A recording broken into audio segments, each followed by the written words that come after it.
নমস্কার বন্ধুরা, বহুদিন পর বহুদিন পর পশ্চিমবঙ্গে একটা নোটিফিকেশন এলো, যেটা মিসলেনিয়াস 2024, যেটা ইন্ডিকেটিভ আগেই চলে এসেছিল। সেটা ফুল নোটিফিকেশন অবশেষে পিএসসি বের করে দিয়েছে। যদিও ভোটের সময় এরকম ললিপপ আসাটা কোনো অস্বাভাবিক ব্যাপার নয়, তবুও চলুন দেখে নেওয়া যাক কি এসছে।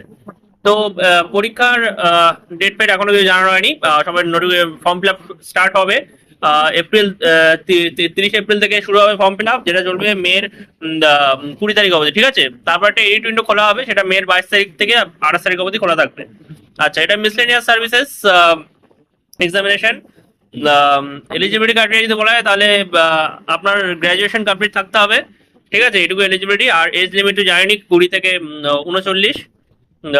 আর এজ রিল্যাক্সেশন রয়েছে, যারা রিজার্ভ ক্যাটাগরি তাদের জন্য এজ রিল্যাক্সেশন আছে। আচ্ছা, আর এক্সামিনেশন স্ট্রাকচার যদি চলে আসে, তাহলে প্রথমে একটা প্রিলিমিনারি হবে, তারপর একটা মেন্স হবে, আর একটা পার্সোনালিটি টেস্ট হবে। তো এই তিনটেই হবে।